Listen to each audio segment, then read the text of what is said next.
Evening all. How we doing? How we doing? How we doing? How we doing? How we doing? Slight problem. Slight problem with tonight's live. I literally have, right? So I'm gonna wait for people to get in the building. I'm gonna wait for people to get in the building, right?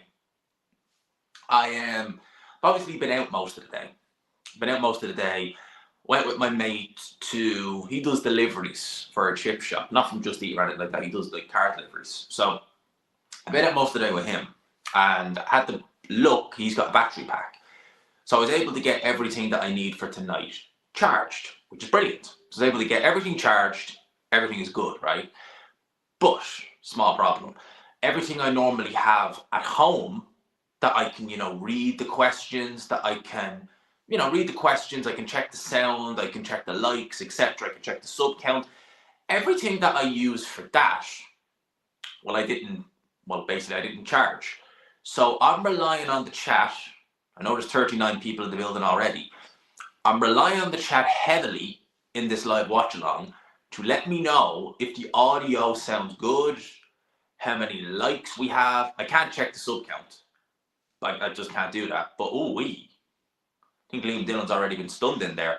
So I'm relying heavily on you guys in this live watch along to give me a bit of a dig out, right? You're going to want to let me know how it sounds. So if anyone wants to let me know how it sounds, if you can hear me okay, let me know. You're going to want to let me know if there's any interference or anything like that. Okay, you're going to want to do that for me. And you're also going to want to let me know the like count. All right, because I'm going to be asking for likes in this. So you're going to want to let me know and keep me in the loop, if you don't mind. All right, that's the problem. So, because I've been out since about 4 o'clock. Now, again, haven't been drinking or anything like that. The hardest the hardest thing we have is a Moretti glass with cranberry juice. So that's been my day in a nutshell. That's as wild as it gets on a Saturday night back in Ireland. A Moretti glass with cranberry juice in it. And it's Dunstore's finest. So that's kind of what big overhand right from Liam Dillon there, landed on Pierce O'Leary. So yeah, sounds good, thank you. So as I said at the start, I'm relying on you guys in this one. So we got 58 people in the building live, 65 now. So if you haven't already, do please hit the like button. If you're new, hit subscribe, because that number is going to raise as we go on through the live. And as I said, it's going to be difficult to read out all the questions or put them up on screen as I normally do. I saw Ben and Adam in the chat earlier, and big up to you, man. Oh, Ben's in Thailand. Flip, man. I almost swore there. Flip, man. Lucky you, man. It's a place that's on the list. Thought you moved to London. Oh yeah, man, I did. I've been living in London since October, but I come home once a month. And it just happens to be that this month it coincides. I always kind of do try that, coincide them with a big event so I can do a live watch along. Now I will read out the super chats. That's one thing I will definitely do. Mr. Luca. And again, because I don't have all my equipment charged, I can't give a love or a like on your super chat, Mr. Luca, but appreciate the £2. Every little bit helps. Do you know what? I paid today for flight back home in July, and because obviously it's July, so someone wants to increase in the prices, which I expected, but I've been very lucky this year. The most I've ever paid this year for flights home, and bear in mind I fly London City, so it's a little bit more expensive. The most I paid this year is £120. I paid £180 today. So that $199 from Mr. Luca, you might not think it's a lot, but it's a flipping, it helps out big time, man. It helps out big time. There's another super chat actually. What's that say? Huni got ahead. Do you know what actually? Oh man, Bagman. €2. I appreciate the €2. I was gonna laugh, and then I was like, actually, as harsh as it might sound, you're not actually a million miles off with that. Genuinely, you're not a million miles off with that, man. And good morning all. Good morning, New Zealand. He's got NY, homebrew in New Zealand. NY, so it's what time in New Zealand? It's about 9 o'clock here, Irish time. Do you know what I can't get used to, lads, right? You know what I can't get used to is, obviously I live in London. I'm not in London right now, I'm back home in Ireland. But in London, it's dark at 9:30 at night. Me and my friend went out last night, and I was like, it's 11 o'clock at night and it's still bright. And normally that's been normal for me. And now I'm like, what's going on? Why is it so bright?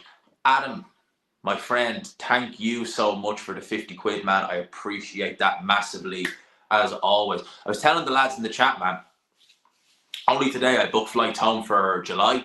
And do you know what, right? I love coming home and I'll always come home, but like, it's getting harder and harder. Plus, I've got a holiday planned, wink, wink, to Turkey, wink, wink. You know what that's about. I'm taking the plunge, mate. I'm taking the plunge in August, and only I've got a voucher for 500 quid. That's exactly how much it costs. It's like, man, the more you fucking try and, there you go, I did it, I swore. But the more you try and save, the more it flipping goes out. Thoughts on him missing weight by £4? It's a joke, man. Like, it's, do you know what's weird, right? Like, since I want to say Gervonta Davis was the one who really started doing this, because it was when he fought in the undercard of Mayweather McGregor, he missed weight by like an obscene amount, like 3-4 pounds. It seems 3 pounds, right? Ever since then, it's become custom for a lot of these fighters to miss weights by joke amounts. And they did the right thing calling the fight, by the way. They did the absolute right thing. I hope Edwin De Los Santos still gets paid, because he's not done anything wrong, so he deserves his money, as far as I'm concerned. £4 is an absolute joke. And it's a stupid way to lose your title. It's completely unprofessional. And I've no sympathy for him. I don't care what he has to say. You know, some people say to go, I don't care. Like, at the end of the day, your job isn't just to fight. Your job is to make weight, be professional. You're not done that. I don't care what you have to say. So, absolutely, man, that's a joke. It's an absolute flipping joke. Oh no, the G-Man gets a hair again. I know, man. I'm taking the plunge, man. I'm taking the plunge. Do you know what I'm afraid of? It's gonna be weird, right? But like, obviously they shaved you, so they obviously shaved the head. And my biggest fear is I look in the mirror and I like it. That I'll actually look in the mirror and I'll think it's not that bad, bald. But look, I like having hair. I want it, and yeah, I'm taking the plunge, man. I'm taking the plunge in August. What's that say, man? Interview with Usyk when? Could you could you imagine my accent meeting Alexander Usyk? Because me and my friend, right, I was out doing deliveries with my friend there for most of the day. And he's not a big boxing fan, but he knows like of Alexander Usyk. And he was talking about Usyk when he gave that interview about Guinness. And they were like, "You like Guinness?" He's like, "A big pint, a Guinness." Oh man, could you imagine me and Usyk on the interviews? It'd be flipping hilarious. Big up to Askip for the, I'm assuming that's Norwegian kroner. Am I right in thinking that's Norwegian kroner? Frank must be paying White good money. Well, if it's going to be on a Riyadh show, so you'd imagine they've got the wallet out for Dylan White. And Dylan White hasn't a hope in hell against Athelma. I would see, here's the thing, right? I'd give Dylan White a better chance against someone like Chisora or someone like that, or even a Joe Joyce. He's not beating Athelma. No way. Like, there's literally no chance he's going to beat Moses Athelma. I think you've got some openly. I've already sworn, but I'm not going to go there again. Openly talking about shaving your hair and getting the transplant. I respect you a lot for taking the plunge. Love your channel, very underrated. Thank you, my friend. Well, it's not something, to be honest, which I can really avoid. You know, it's a big love from New Jersey. Man, we've got people from all over the world coming in tonight. Well, in response to that previous question, I know there's a fight going on, but we're really going to focus on the main event. Well, in terms of getting the transplant, I want to say 4 years ago, it was when it started kind of really thinning. Like, I knew it was kind of getting weak. Not weak. It's never really been weak, but I knew it was kind of getting a bit bad on top about 4 years ago.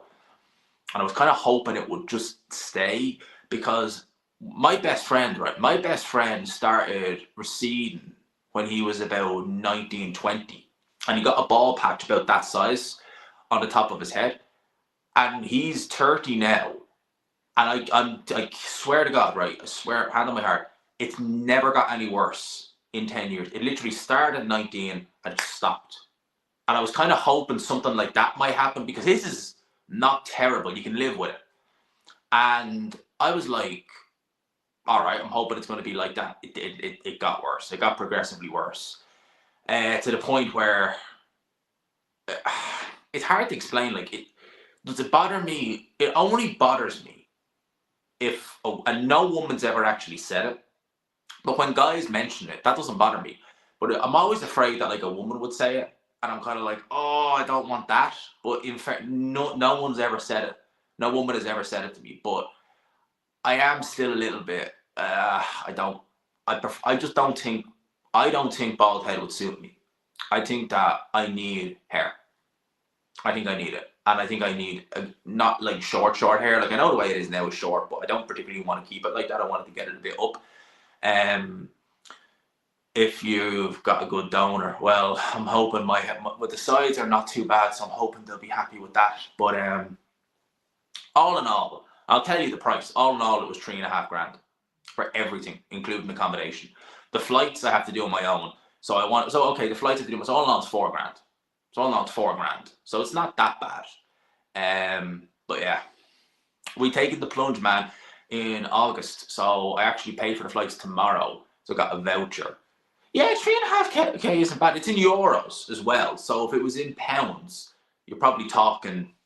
How much would it be in pounds? About £3,000. So I'm paying in euros. So I'm taking a loan now. Just taking a loan now because I have my savings, but I don't want to be touching them in case a rainy day ever happens. So I'm going for a loan. Just do it on the loan. I've got a voucher for £500 that I won at Christmas, and that's the flights covered. I give them that tomorrow. Flights covered, accommodation sorted, and then cool. We go. So how it's going to work is, so I'm flying over on the third. Is it the third? I think it's the Sunday. So in Ireland, the first week in August is a bank holiday, and I'm flying over on the Sunday, which means I'm flying over the Sunday, and then the bank holiday Monday is I get the first surgery, which I think is the crown they're going to do, and then on the Tuesday they're doing the front. So because it takes about 8 hours to do it, so you're talking about 2 surgeries, so 16 hours in total. So I'm a bit kind of like anticipating about that, but I go home on the Wednesday. So in the media time, I can enjoy the sights of Istanbul. So I'm looking forward to it. I'm looking forward to seeing the results of it, man. Looking forward to being able to be like, oh, okay, it's back. And one of my friends, about 2022, he got it done, and he was bad.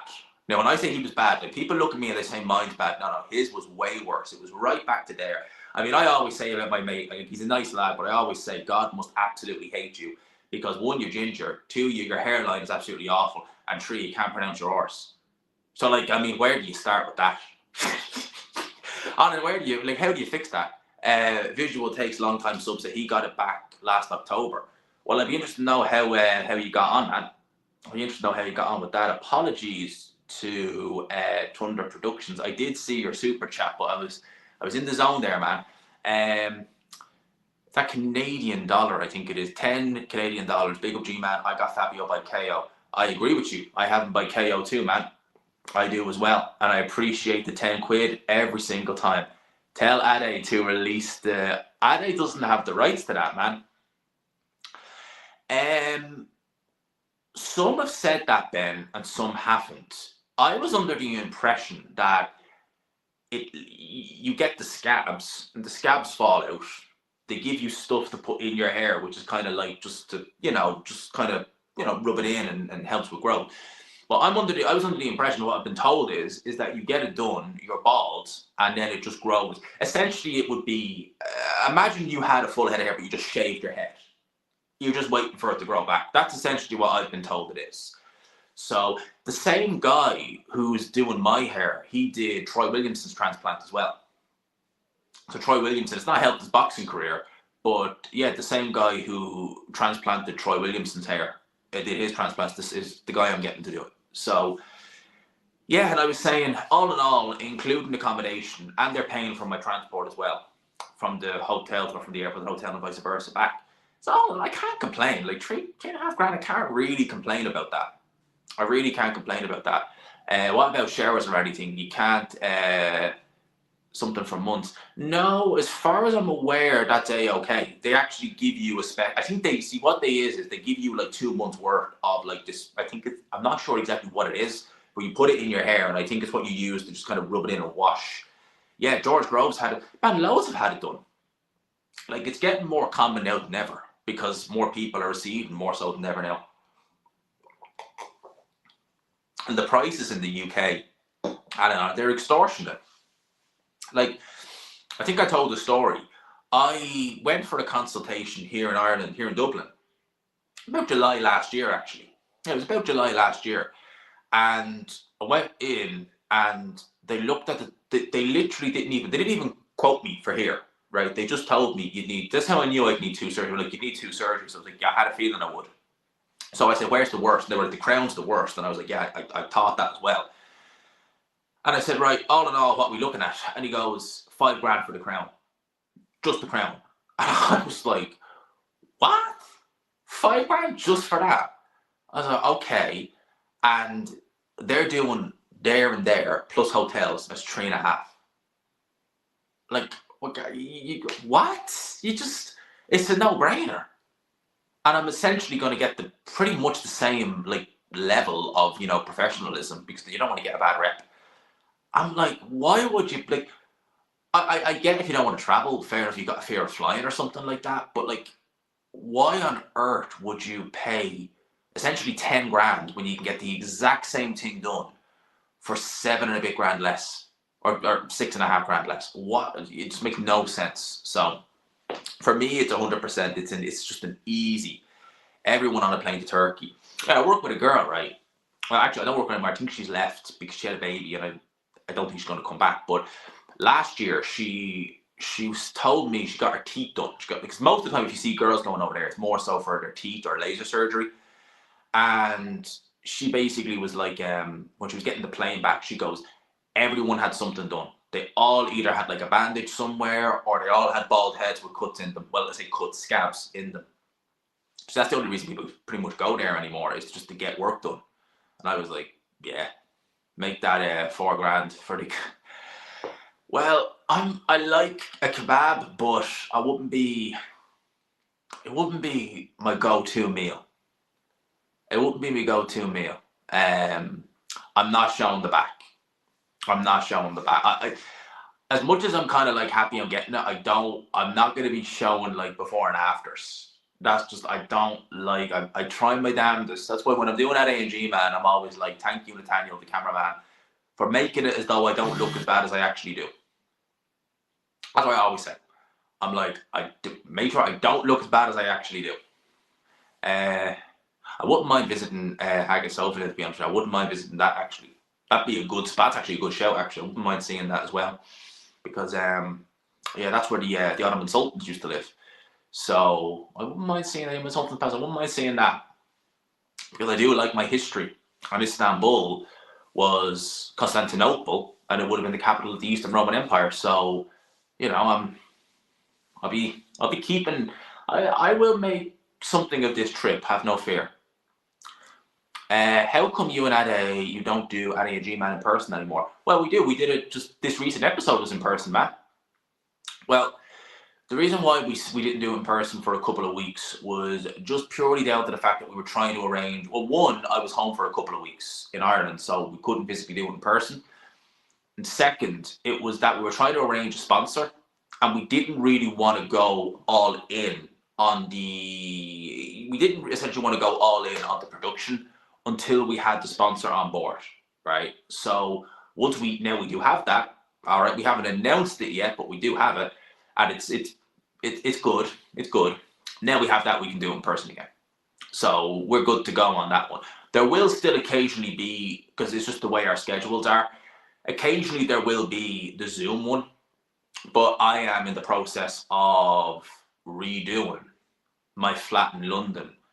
So I've already got a new mic, I've already got a new pair of headphones, and this coming week, I'm hoping I need to get them essentially properly. So basically I'm going to have the cameraman who does that ANG man, he's going to come over to my flat, hopefully this week, once all the stuff arrives, and the setup is going to look different. So I've got a mic, I've got a new stand for the light, and I've got a studio light and some more studio equipment. So we're doing a lot of things, Am I closer to lining up any media work? I don't know yet. I don't know yet. I'm still doing some work at Ring Magazine. I have a new contact there. I should have a video out on Ring Magazine's YouTube channel in the next day or so.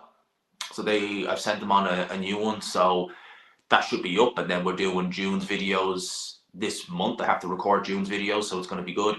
And then so obviously there's a lot of stuff me and Ade are doing. So September is going to be the early September, lads, is going to be there's going to be something. It's going to be something in early September. Just wait for that.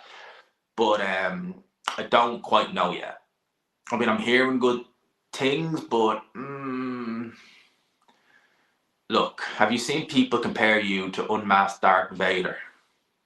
No, I haven't. No, I haven't. But that's a nice comparison. Listen, man, at the end of the day, I don't give a shit what people say, to be honest with you, because people are saying it with an avatar at the end of the day. You know, I heard Riley Gaines say once that, and she's a good girl, that, listen, if people comment about how someone looks with an avatar, they've no right to comment on anything. You can't take their opinion on, because at the end of the day, you know, it's a man without a face or a person with a face. Who cares? At the end of the day, like, you know, it takes a semblance of cojones to just go in front of the camera, you know. And personally, I don't think that there's anything bad. I don't think I've been told by many. I ain't doing too bad. So, you know, we good. We all good. So yeah, that doesn't bother me in the slightest, man. It doesn't. But Ben asked the question there, am I closer? You also asked about the Dubois Usyk undercard, mate, and keep up the good work by Matt. I appreciate that, man. No, I haven't heard anything. Given the fact that Atelma is apparently, and I will do a video of it because I'm not long in. As I said, I was out with my friend earlier. I'm not long in. Given the fact that Atelma is, what's that say? I know, man. I think it's the fact that, all right, I don't have to stream because I was in so late. I literally arrived in my house at 9 o'clock. Because I was in so late, I didn't even have a chance to set the stream to be monetized. So you'll see no ads in this stream until after it. So like I didn't even put any ads in it. So I should be okay to let the odd word out, you know, the odd little bleep, expletive. I'm still going to try and not to, but I should be okay to. You know, I'd say one or two won't hurt.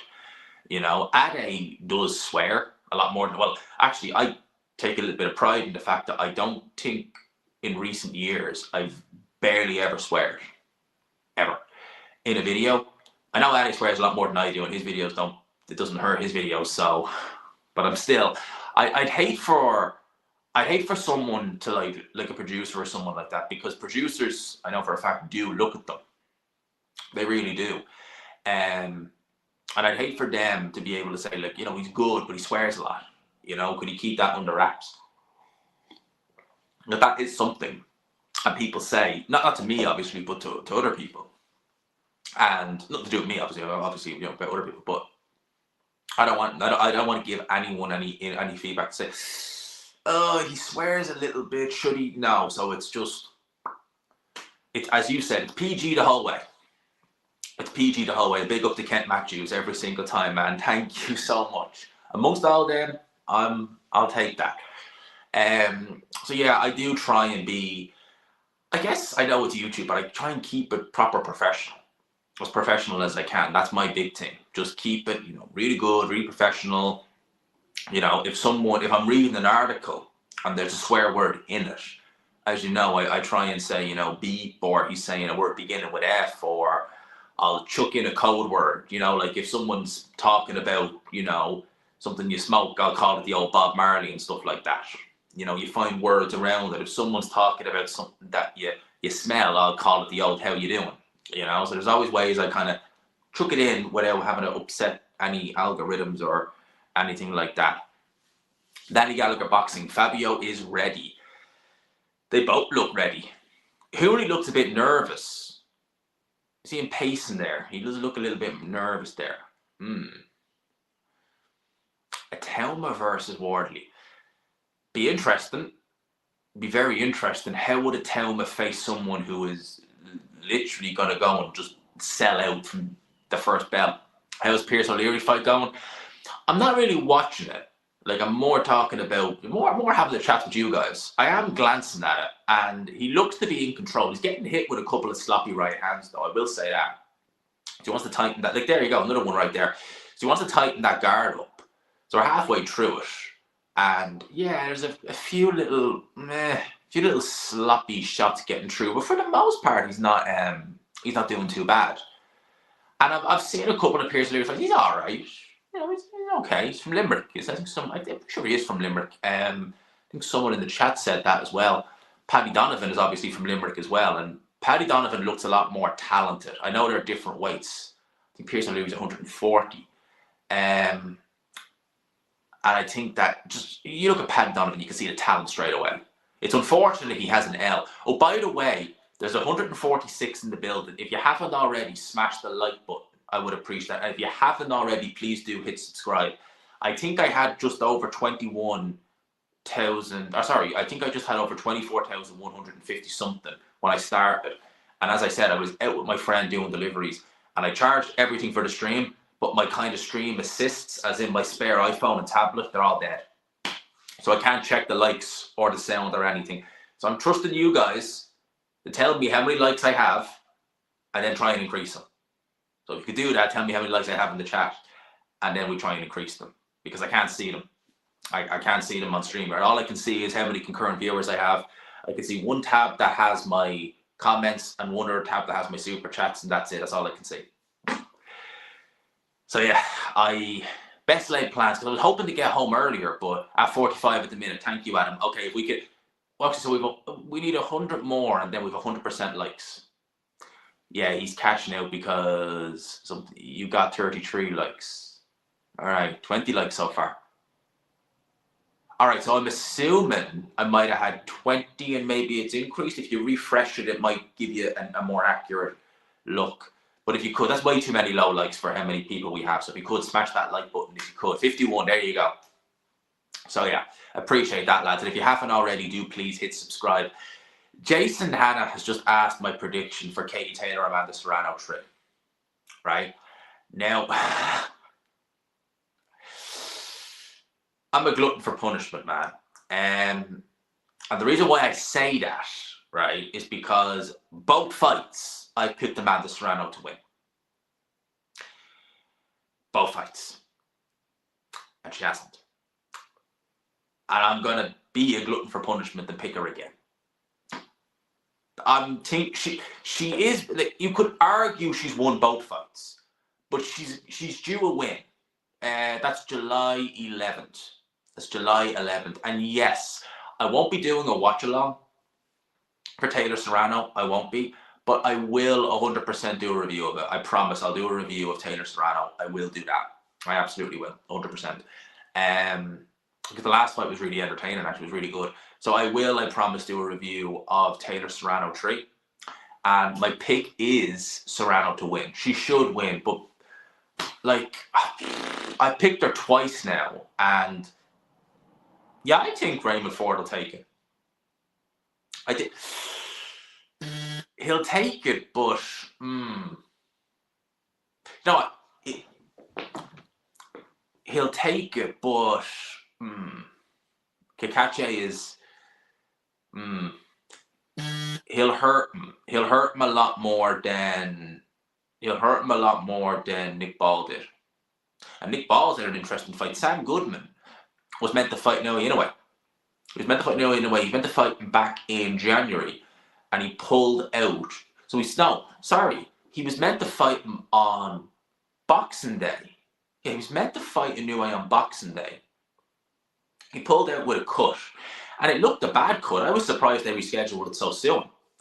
Pulled out with a cut, and shock horror, the cut was so bad that, they couldn't do it. Awful couple of fights after the Mike Perez fight. You know what? I was out with my friend, we were doing food deliveries, and so how it works here is it's not really just eating or anything like that. You kind of have a queue. Whoever gets back first gets the next run and stuff like that. There were like 3 people ahead of him. So we just sat in his car, and I put on the Mike Perez fight. and I got to it at round 8, and it looked good. And obviously Mike Perez dropped Stephen Ward in round 8. The corner were going to pull him out, but they let him out. And once he got dropped again around 9, they threw him in the towel. It looked a fun scrap. I didn't see the early rounds, but Stephen Ward versus Mike Perez, it looked a fun scrap. So I'm trusting you guys to tell me that it was a fun scrap. What time is Fabio Wardley starting at? It's going to be after this fight. So it's just a case of how quick these guys get it done. Neither guy has been stunned or hurt, so I would imagine we're in for the long haul. It's round 8. There's a minute and 25 to go in round 8. Time to get things done before the main event type deal. I think it's going to be a good main event. I think it's going to be fun. I genuinely do. I think it's going to be a fun main event. I think we're in for a good one. Man, I love cranberry juice. It's so hard in the UK to get nice cranberry juice. It's really nice over here. It's so hard to get nice, really nice cranberry juice over in the UK, man. It's crazy. But yeah, if in doubt, have an L cranberry juice. It's nice. Quench the thirst. That's good for you too. When is Baturbia Bibble again? I'm here in October, but we don't know. Cranberry and raspberry for me. I've never tried raspberry juice. I've tried raspberry shisha. Very nice. But I've never tried raspberry juice. But cranberry juice is probably... It's my favorite. It would be my favorite. I've got into some of the shops in the UK in London anyway. Like the only thing I really trust is orange juice. Because I see some of them and I'm just like, ugh. Is that another way? Cranberry juice. Is that another way of saying? Another way of saying wine? No, it wouldn't really be a wine. Honest question, G-Man. Do you prefer Ireland or the UK? Genuinely, it's an interesting question. You know, I've lived for nearly a year of my life in the UK now, so it's become more like it's become like a second home. What do I prefer? A big respect to Amy. What do I prefer? It's very difficult for me when I come home, like tonight, for example, and like last night, when so my friends here. We have been friends since we were kids, right? So I go back a long way with a lot of these. So when we see one another, it's like I haven't been away for the last 6 weeks, or actually my friend who I seen tonight, I hadn't seen him since the start of April. So 2 months I haven't seen him since. But it's just an instant, boom, you're back to where we were. And that is difficult, you know. Even though we're all kind of getting, we're all getting up there in age. Well, I say that we're not old, but like, he's got kids and other responsibilities, so we can't be having the kind of fun we used to have, obviously. But I do miss that. But at the same time, in the UK, my life is better. It is, because I have way more opportunities to do the things that I love doing, which is boxing media. And I've had more success this year than I've ever had in my life. So and more good things happen to me in London than they ever have here. But that's, again, it's like you jumped off the cliff by moving. So the angels or someone has caught you. That's essentially how you can look at it. And a long-winded one, but I love them both in different ways. Right now, I probably do prefer the UK right now. But my plan has always been that I would, like, when do you plan on settling down? Well, that's it. Like, my long-term plan has always been settle down in Ireland. Buy a house here. That's always been my plan. It's never been buy a house in the UK, buy a flat in London. It's always been eventually, when you get to a point, I'm sure there'll be a lot of traveling back and forth to the UK. There'll probably be that. But that's fine. My plan is to essentially buy a house in Ireland at some point in the next 3 to 5 years. That's the long-term goal, I guess that's one of the long-term goals. One of the goals I have is to get more established in boxing media and get a proper... I'll never stop doing YouTube, and me and Ade, we have our shows and stuff like that, so we do all that. But obviously the goal is to get something in boxing media or sports media in general. It doesn't have to be boxing, because I know a lot about football, I know a lot about darts, I know a lot about F1. I know a bit about rugby, golf, and stuff like that. I probably wouldn't know enough. That's if you don't meet someone in the UK. Likelihood is that's not going to happen. Right? What's that say? Guinness and kneecap. How can the UK beat that? But Guinness, yeah. Kneecap, I don't know about that. All right, I don't know about that. I do agree. I mean, obviously, what's going on in the Middle East is terrible. But those three certainly don't represent me. So the Guinness is a good one, but kneecap, yeah, you can. I don't know. Those three boys. I use the word boys when I describe those three. Those three boys are. Yes. We won't go into that. Right? When is man settling down? Man, I don't know. Not if that'll ever happen. But no, you never know. Like, I mean, there's a lot of weird stuff going on right now outside of things, and it's good. It's not bad stuff, but we wait and see how that goes. Me and my friend actually were only talking about it there when we were out, and I think he was asking me about that, and we had a good laugh. About certain things. I'm not going to go into them, obviously, not here. But we had a good laugh about certain things, and we oh, Jesus. Yeah, we had a good laugh about certain things. So let's wait and see. But chances are, in terms of the UK, when I meet someone over there, probably not, no. It's probably going to be over here, most likely. Even though, when I originally moved to the UK, I was convinced I'd meet someone over there, it's probably going to be over here, most likely. We'll wait and see. But yeah, that's the kind of situation. It's crazy, isn't it? I'm doing a live watch along, and I could be commentating on this fight, but I'm having way more fun answering the questions. It's weird, isn't it? When you know it's a watch along, but you know it's a certain fight. Because I did Dubois versus Usyk on Wednesday. I did that live, and it was literally all Dubois, Usyk, right? Whereas this one has just been everything. We've talked about hair, we've talked about Ireland, we've talked about this and that. It's been it's been an interesting one, man. It's been an interesting one so far, but it's been enjoyable. I mean, that 40 minutes has just gone by like that. It's gone by quicker than this fight. We're only in round number 10. It's gone by a lot quicker than this fight. Someone said we were up to 71 likes and we're 162 in the building, so please smash that like button. And I hope you guys like the thumbnail for this video. So one of the girls, Becca, who does a lot of my she does a lot of my special thumbnails. When I need them, I bring her out and I get her up on the thumbnails. So she's done a great job on this one. I think it looks particularly good. I really do. Watching from Los Angeles. There you go, man. Los Angeles. Yeah, I will, of course, do a video on that once we finish up. I will, of course, do a video once we finish up here. You like Iron Brew and Dr. Pepper, mate? Dr. Pepper, yes, I do.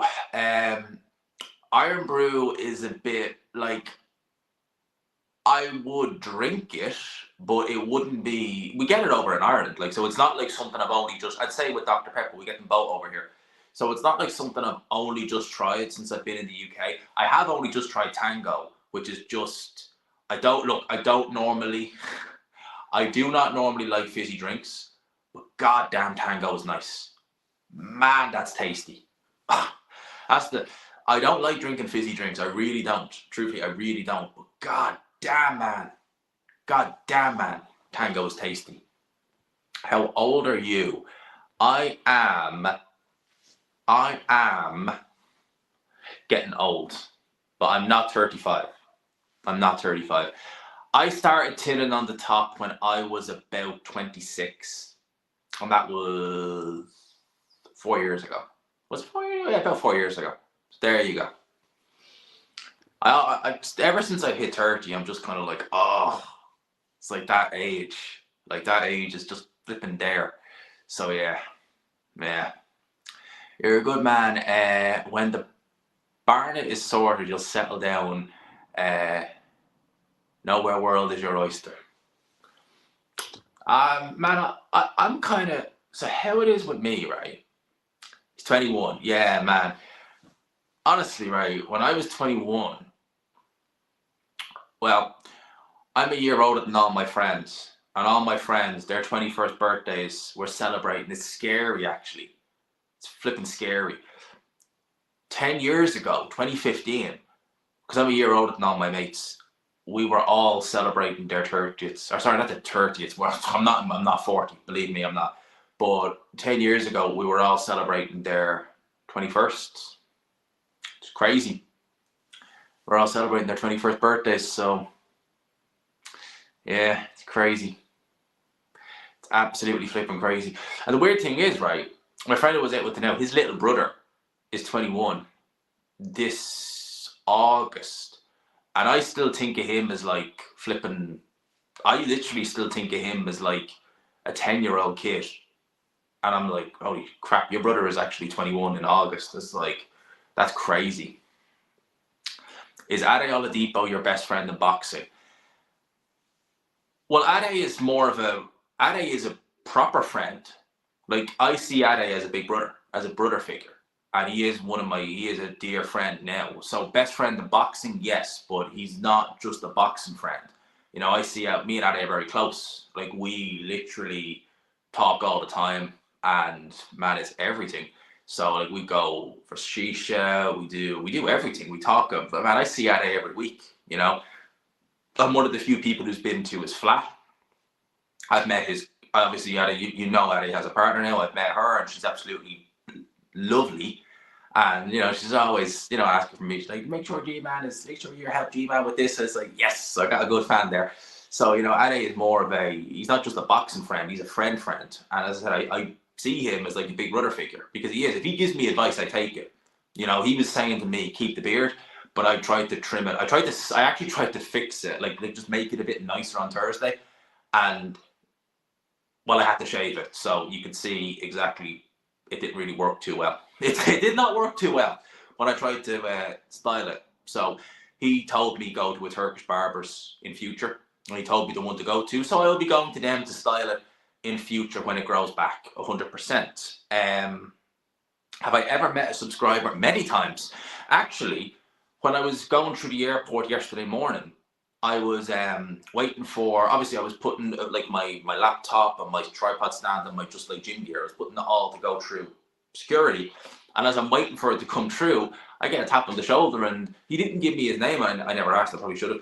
But he was like, I love your show. I love your show. It was a great show. And I was like, in the flipping airport? And I love that. Like, anytime, just, I do not care. Just come over and say hi. I flipping love it. I really do. I flipping love it. It's great. Someone asked me, what did you learn through your 20s? What not to do? Basically, me and my friend were only talking about it today. We were like, and we were out last night, and we did deliveries last night, and it's like, in particular in our early 20s, we did some things that would be probably considered naughty. Don't do that. And I think we were just degenerates, really, for our early 20s, as many people are in their early 20s. And we definitely were.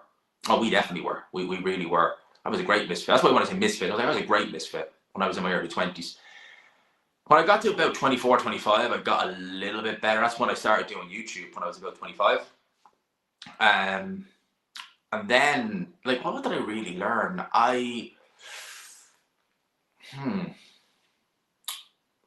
That's hard to say. Like, I did learn things. I guess I learned the best thing you can do is never force something. Because when I was in my early 20s, especially, like, not even when I was in my 20s in general, for the most part, if I wanted to do something, I would always hyper focus on it. I would always try and just force it in and be like, no, I have to do this and I can't do it, blah, blah, blah, blah. You don't need to do that. You need to literally let things flow. Like, when I moved to London, I knew the first 2 months would be a write-off because I had no holiday time left. I didn't have things planned. I heard things were happening in the pipeline, but then I didn't know were they and stuff like that. But I never forced anything. I never pushed on with anything. And then it all just like that. It all just fell into place. Yeah, I guess the thing I learned is just trust the process. You do learn from your mistakes. And believe me, I made a lot of them. A lot of them in my 20s. Loads of them. Loads. And I don't regret any of them. Because I learned a lot from them. I genuinely did. I mean, there's things I look back on now, and they're not even naughty, but I'm like, holy crap, what was I thinking? You know, like I remember when I was 25. Yeah, I was 25. I was 25. I was thinking like, I had to think about jobs. I was like, which job was it when that happened? But I met a girl when I was 25, and like, what the hell was I thinking? Like, it wasn't even that anything bad happened. It was like, literally, it's like, I literally tried everything with that girl, and we went out for a little bit, and I was like, that girl actually, like, me and her despised one another. What were we even thinking? And what was I thinking about that? It's like, things you'd never do now. Like, if I met a girl like that now, I would literally be like, in the nicest way, yeah, you can talk, don't talk to me, because it's weird. I'm not gonna like you, you're not gonna like me. So, just, but back then it was like, I don't know, let's just do it, and it's mental. Like, I couldn't, I still look back and think, what the hell was I thinking? And you know, other little things as well. But yeah, there was a lot of things. Maybe I'll go into it someday in maybe a live, or maybe I'll do maybe even do a car diary like Addy does someday. But yeah, there was a lot of things in my 20s that I don't regret. Never regret anything. But there was things I look back and think, Jesus, what were you thinking? You know. And as I said, early 20s, like from, I want to say from 20 till about 23. Boy, was I a degenerate. Boy, was I doing some dumb stuff. Just, and not even illegal or anything like that, but just, I look back now and thinking, what were you actually thinking? So, but like, yeah, that's the time to do it at the end of the day. That is it. I don't think that's the time to do it. Do not do it in your 30s. Please don't. Don't do that. That's the time to be a degenerate. 20 to 23, that's perfect. Learn after that. Because when I hit 24, I didn't really start maturing per se. Well, I did actually. That's a lie. I obviously did. I didn't do them, but I started just being more kind of like, all right, you need to get a handle on things. You need to start, you know, realizing that you can't be doing this, this, this, this. It's funny. Like, there's a picture of me, and I might show it someday. But there's a picture on my phone of me, and I'm 23 years old, and my hair is a bit more. Obviously, it's not tinned on top. Obviously, it's full, and I let it go. Not long, but I let it go messy, and there was a little bit of blonde in it because I highlighted the hair. And I remember, like, in work a couple of months ago, people were like saying, like, look at old pictures. And someone said, if you like literally like just cut the hair off, she was saying you look exactly the same now as you did at 23. I was like, that's not bad. I'll take that. You know, I'll take that, you know. But yeah, I might show you guys that so you can see not only a G-man, that's a G-man with a full head of hair that was completely messy as hell, looked like. I might stick it in a video sometime, like, and just be like, that's what I look with a full, completely messy, longish head of hair with a little bit of blonde on the front. It looked like a duck yawning. That's literally what it looked like. Although I didn't have it up. I just had it like out like that. But yeah. So that's what we've been talking about. Be honest but not nasty, you'll do okay. Yeah. Yeah, be honest but not nasty. Yeah, that's actually not a bad show. It's not a bad show by Sean. 91 likes. Big up, big up, big up. Dylan had absolutely zero power. Yeah, he didn't look to it there, to be honest with you. Yeah, man, honestly, the live was a bit...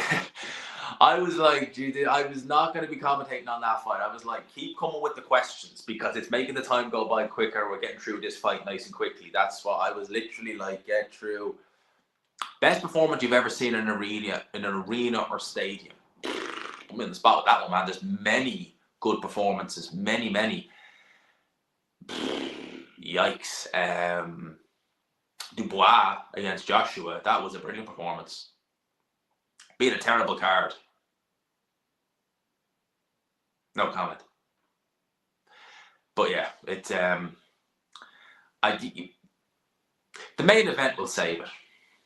The main event will save it. That's what we're gonna. Main event will save it. Main event will save it. Main event will save it. By the way, you know what it is, right? I'm so used to having a spare phone there that I can view and see the likes and the sub count go up. That I keep looking to see, like, is it there? And it's flipping on. Let's just hear the scorecards already. Hang on. All right, let's just hear the scorecards. Ladies and gentlemen, after 12 rounds of boxing, we go to Let's see. scorecards. Judge Mark License scores it 116 to 112. 16 to 12. Judge Kieran McCann scores it 115 to 113. Close. And Judge Lee Emery scores it 117 to 112. All right, that one's not close. In favor of your winner, by unanimous decision, and now both WBC. Here's Valeria.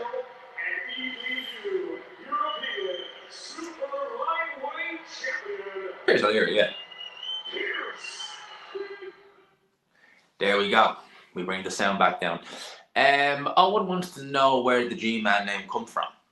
Well, I'm actually glad you asked me that question.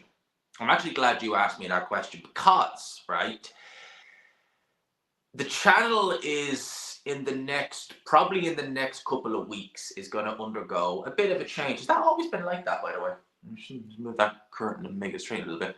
We're probably going to undergo a little bit of a change, right? I had a conversation with someone whose opinion I respect very much, him along with Ade, and we discussed a lot of things about progressing, not just the channel, but me as a whole in what I want to do.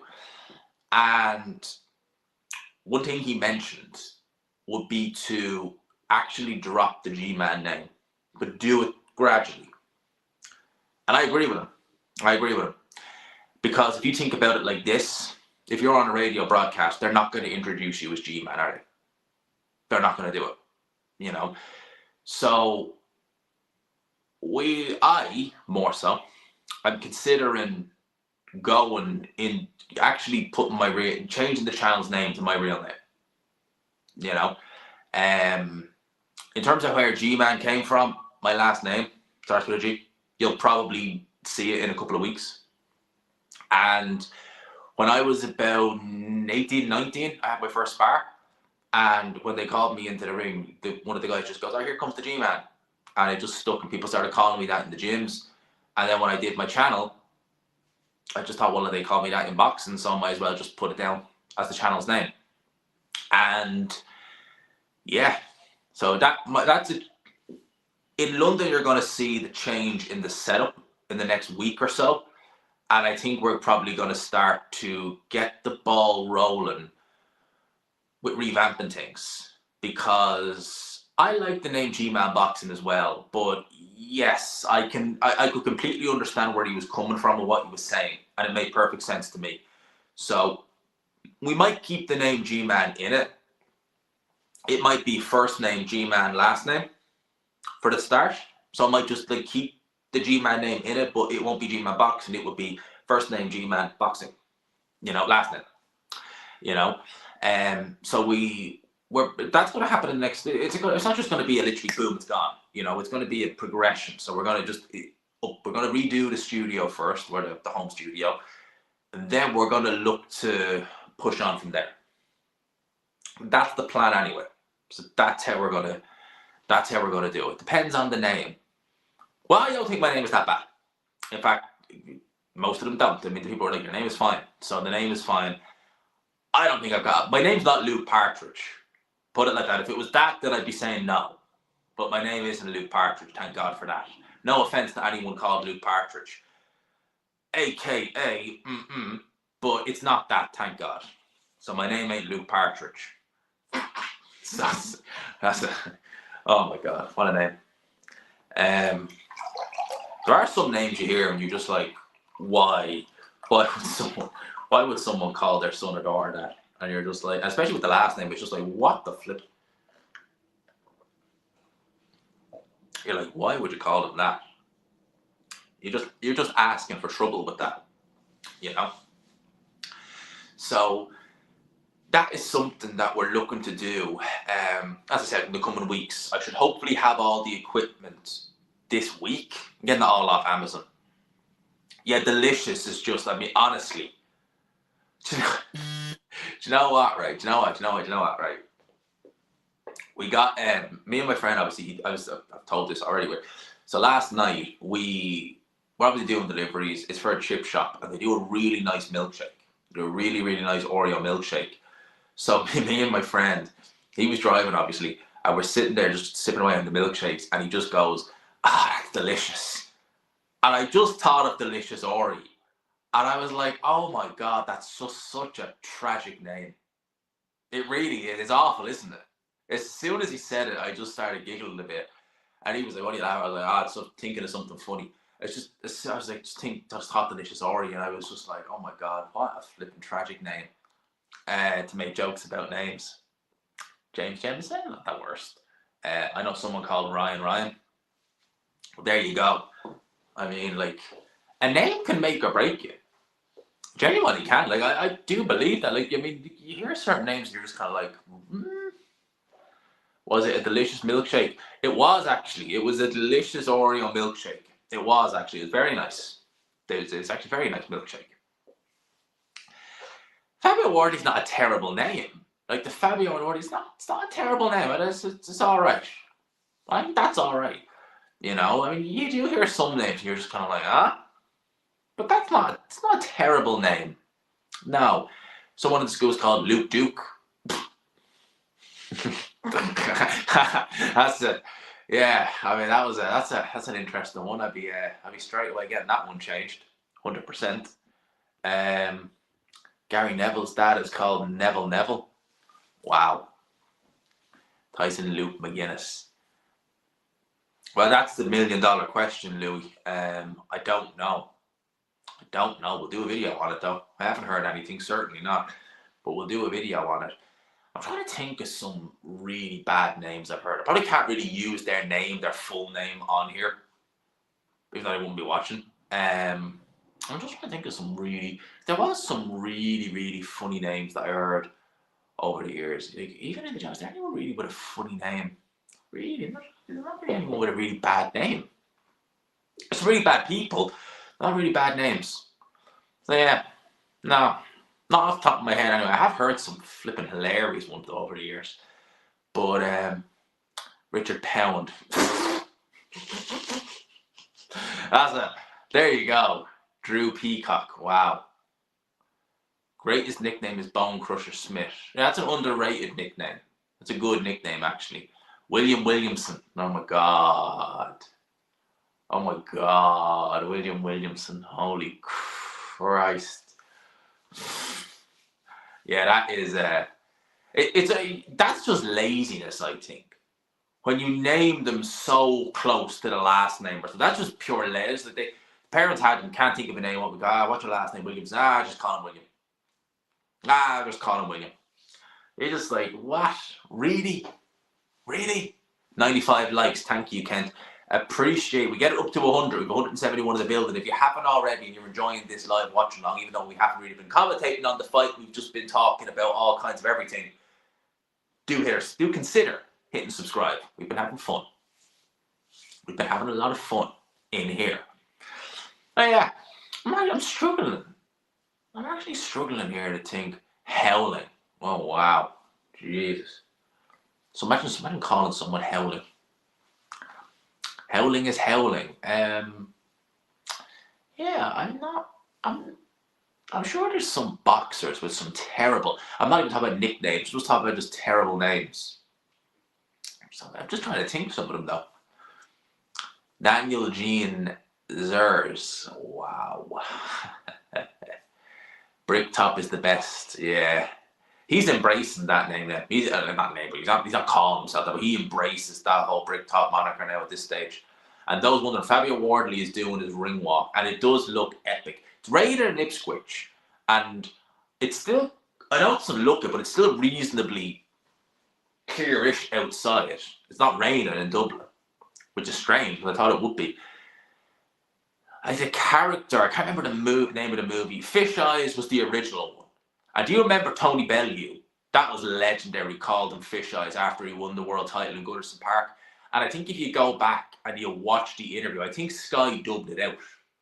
I'm pretty sure Sky dubbed that part out. If you go back and look at Tony Bellew's interview, post-fight interview, I'm nearly sure they dubbed it out, which is, they should have kept it in. Because most people don't know who he's referring to. We know, but I don't think many people know he was referring to him, so they dubbed it out, which is crazy. Going all Spartan. Yeah. There's a movie, I can't remember the name of it, but there's a character in it called Bricktop, and he bears a striking resemblance to Mr. Frank Warren. He's obviously not played by him. Daniel used to ask him where Daisy was. What? Daniel Dubois did. Daniel Dubois. My man. Daniel Dubois. Tony Bellend. Oh, stop. Snatch. That's the movie. Is that the movie? I'm not sure. Why did the Snatch was the movie? No way on earth has got his money. Having war in your name as a boxer when you always go to war is great. Yeah, Derek wore Chisora, but Del Boy just stuck. Big up to Chris every single time. Del Boy just stuck. Like I know we called him War Chisora, but I just call him Del Boy. That stuck with me. With that guy there, which is honest. Brain fog there for a second. It just left my mind completely. Fabio Wardley looks ready. Man looks ready. War on the back, man. It looks epic, and it really does. That looks an electric atmosphere. It really, truly does. I'm looking forward to this. It's going to be epic. I really do think that. I don't want to get in trouble. No, I don't think you will. I don't think you'll get me in trouble. It's simple and a memorable nickname. It's a great nickname, though. But it really is. I mean, it really is a great. Some great simple nicknames are great, but like David the Haymaker, hey, that's brilliant. Like that is phenomenally good. Dr. Steelhammer, Vladimir Klitschko, another one. Two of them, perfect. Like those nicknames, the Haymaker is the best. I mean, that just perfect to a T. That is one of the best nicknames you'll ever hear. Thomas the Hitman Hearns, another great one. Hands of Stone, Sugar Ray, Marvelous Marvin. The Four Kings weren't just amazing. They had the best nicknames. Sugar Ray Leonard, Thomas the Hitman Hearns, Marvelous Marvin Hagler, and Roberto Duran, Hands of Stone. Just perfect nicknames. The Body Snatcher is a great nickname. It is, you're not wrong, it's a really good nickname. Michael Second to None, brilliant, is another one. When they incorporate it to make it sound, when you go into your name like that, it's just, man. What car does Ade have? Well, Car Diaries, one of the good things about Car Diaries is having to guess. So you have to guess. I could tell you, but you have to guess. Obviously, I know. I've been in it many. I was in it on Thursday. We went for Shisha. You have to guess. You have to guess. So that's all I'm going to say on that. The Manasseh Mauler, Jack Dempsey, of course, yes. Manasseh Mauler, Jack Dempsey in the 1920s, yes. Iron Mike, another brilliant one. It'll be over in 4 rounds, Don is saying. What else? The Manasseh Mauler. There was some brilliant ones. There really was. The Brockton blockbuster, Rocky Marciano. Brilliant. Yeah, another one. They had really interesting names back then, didn't they? Jack Johnson, the Galveston Giant. That's a good one. And 6'1", I think Jack Johnson was. So back then, probably would be not an actual giant, but like I picked that up in the flipping locker room. The Dark Destroyer, another one. That's a brilliant one. The Balaam Bleeder. Who was that now, Phil? Forget that one. Carl the Cobra worked a treat. Prince Nassim, because it just you wouldn't. Yeah, when you just know instantly the name of you're like that. You know, you call them by their full title. Prince Nassim Ahmed. You know, the Prince is just Ray Boom Boom Mancini. Simple but so effective. Ray Boom Boom Mancini. There you go. God, there's so many great nicknames. There really is. Tank Davis, another one. There you go. Tank Davis. What else? What else? Julian the Hawk Jackson. Triple G. You know, great nicknames. Absolutely flipping brilliant. I'm just trying to think else. Dr. Iron Fist actually as well. Merciless Mercer. Yeah, man. Riddick Big Daddy Bo. Honestly, man. Yeah, well, there's that too, James. There's that too. Am I on the... You see, the problem with this, right? Am I on... Hell no. Jesus, no, man. Not a hope. Not a chance, man. Literally, the strongest we have here is cranberry juice. Hell no. Dazzling Dave Allen. Nice one. That's not his actual nickname, is it? Does Dave Allen even have a nickname? Didn't even think he did. Crawler. What happened to him? Anthony Crawler? Like $1 Million Anthony Crawler? Great nickname, by the way. $1 Million Anthony Crawler. Never mind the questions. We are going to be... They've done the introductions. Touch gloves. Here we go, lads. Here we go. Right, we are commentating on this one. We're commentating on this fight. White Rhino, Dave Allen. That was it. Let's go, lads. I'm going to tell you when it goes, and commentary will commence. Piss and rain there in Ipswich. Look at that. Here we go. Round one. Round one. There's a nervous look instantly about Justis Huni in there. I can tell instantly. Look at the way he is in there. He looked nervous in the chair. Oh! Big right hand goes in early from Fabio Wardley. He ain't playing around. He ain't playing around in there. Justis Huni does not look relaxed at all. Fabio Wardley looks like he's relaxed instantly into this fight. He's already thrown the big right hand. Bear in mind, he's been out of the ring for 6 months. More than actually, 6 months. Been out of the ring for over 7 months. And little left hook goes in there by Justis Huni though. And he only went around in that fight. So the last kind of scheduled fight he's had where he's gone round, it's been over a year. Oh, swinging a miss with a right hand from Fabio Wardley. We're just coming up to the 2-minute mark in round number 1. And this is interesting. That jab of Fabio Wardley has always been a good punch. It's always been a good punch from Fabio Wardley. It looks really, really good. Justis Huni needs to warm into this fight because he's not really throwing a lot of shots. And there's opportunities to counter there. There really is.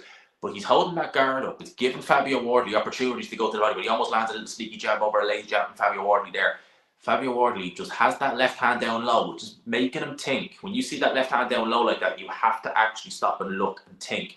Jab to the body by Justis Huni, who again, for my money, he looks not at ease in there. He looks nervous. He looks like he's feeling this. He needs to warm into this fight. Now, if he lands a couple of little jabs like that, he might warm into this fight a little bit easier. But Fabio Wardley looks on it. He looks on it. That was a low shot, though. That was definitely low. It was like more than the legs. Good body shot from Fabio Wardley. But he takes a jab again. Again, the better schooling is of Justis Huni. You can see that. Big right hand goes in by Justis Huni, but didn't have much steam on it, though. Fabio Wardley took it nicely. And as I said, better schooled fighter is Justis Huni. He should be able to establish something early on. But I did worry when I see him in that locker room. And I thought then, I was like, he's looking a bit nervous. But he is starting to warm into this fight a little bit. He's pushing the action a little bit more. Misses with a counter right there. Just Justis Huni. Fabio Wardley with the right hand down low. Looks to swing with a right hand. Justis Huni gets out of the way. Jab to the body by Fabio Wardley. And Fabio Wardley just again, center of the ring. Takes another jab from Justis Huni. Always been open to that jab. Has Wardley. And Huni just misses a right hand there. So, another right hand goes in. Looking to counter with that right hand is Justis Huni. Starting to put some steam on these shots. 15 seconds to go in the first round. It's an interesting one. Who do you give it to? Fabio Wardley started the better of the two, but Justis Huni has landed a couple of counters in this round as well. So an interesting start to the round. I might even just slightly edge this round, just based on shots landed for Justis Huni. Might just edge it to him because he landed a good few shots there, I have to say. It's not bad. Thank you, Owen. Appreciate that. 111 likes now. Thank you for keeping me aware of that, man. If you haven't already, smash the like button. We've got 190 in the building. He's not a puncher. You're right, David. He's not. He's absolutely not. I wouldn't give him chances to hit me though. I know he's not a puncher, but I wouldn't give him chances to hit me. You know, sort of way. He's a big guy and he leans all his weight into a shot. It's gonna hurt you. He seemed wobbled at the end. Seemed stunned there at the end. Let's have a look. See. Oh, he did. Oh, he did. Oh, I didn't even notice that. Thank you, guys. Oh, he got caught with a little. See. Oh, it looked like a grazing shot. Interesting. How was he? I told you. I thought this guy was a bit sus around the whiskers. Let's see. Round 2 is underway. We're 10 seconds into round 2, by the way. And let's have a look-see. Let's have a look-see. So he did appear to be stunned a little bit there, but it looked a fairly innocuous looking shot. Oh, right hands go in by Fabio Wardley. And that would probably give that round back to Fabio Wardley, just based upon that last little snippet in the end of the round. But the jab again from Justis Huni is on point there and looking to land it on Fabio Wardley. So, sorry. Excuse me. There's no whiskey here, mate. It's cranberry juice. Needed. When I get my breath there. No, we are on the cranberry juice tonight. No alcohol. Man, I come to Ireland and I don't drink. I'm one of the few who ever does that. But 2 minutes to go here in the round.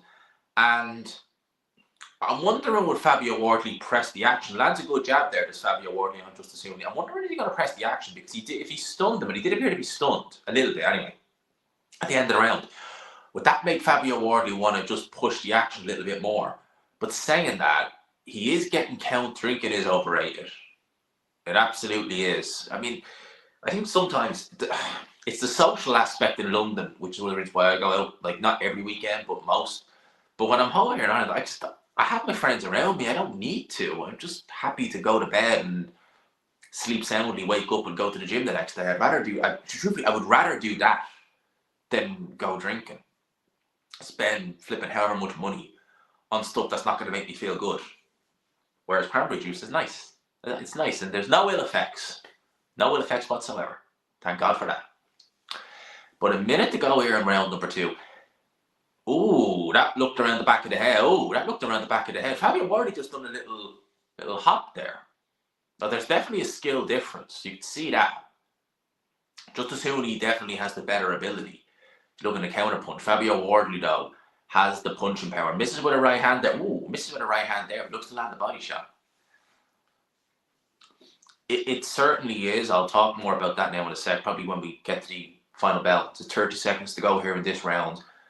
And Fabio Wardley misses with a right hand, but Justis Huni looks to retaliate, looks to counter. I'm wondering, it's a risk though, if Fabio Wardley pushes it and just like presses on the gas, could he do something? Could he actually, really put a dent in him? But I think he's too worried about getting countered. Because I know Justis Huni doesn't have the most power, but still, everything in a pub is expensive these days, very expensive these days. It's crazy. And it's not like you're even getting at it, and you don't think you're getting value for money at the same time. You're certainly right, round 2, and you're certainly right, the drinking culture in the UK is definitely pushed. It's the same here, but I can happily be here and just have a glass of cranberry juice on a Saturday night. And like, I've got alcohol in the kitchen, and I've got like, I don't have any beer or like that, but I've got like red breast I got for my birthday last year, and it can stay there. I don't need it. I'm not tempted to drink it or anything like that. But when I'm over in the good for Huni so far, it definitely is the definition of raw talent. That's Fabio Wardley. But when I'm over in the UK, it's like, if I want to meet some friends, they're like, oh, come to the bar. I'm like, okay, I'll go to the bar. And I think that culture is there, and it's like the social aspect and stuff like that. Whereas over here, as I said, my friend, I'm doing deliveries. Will you come out to me? Yeah, and we're literally having a flipping bottle of water, and that's it. And I don't, round 3 is underway, by the way. Round 3 is underway. I think there's the interim WBA title was on the line, for what it's worth. That's an achievement right there, isn't it? Interim WBA champion. But it's a good start from Justis Huni. Someone said 2-zip. I would say that, oh, lands a nice little right hook or left hook on. Ooh, oh, getting more aggressive now is Justis Huni. Interesting. I said this would happen early on. Where do I live? I live in Swords. Well, I live in London, but in Dublin I live in Swords. North. Oh, I thought Huni was stunned there a little bit. I live in Swords on the north side of Dublin, near the airport. It's getting a bit more physical now. Huni letting the shots go up close. They're all missing. Fabio Wardley. You don't want to give Fabio Wardley shots. This is the thing. Huni is actually he is great. He is on it with the counter punching, isn't he? And that's really bringing Fabio Wardley. Oh, overhand right from Fabio. Oh, overhand right again from Wardley. And look at this now. Now it's getting interesting. Now we're getting up close, and now we're seeing the shots go. That's the problem. You see, the counters are coming from Justis Huni.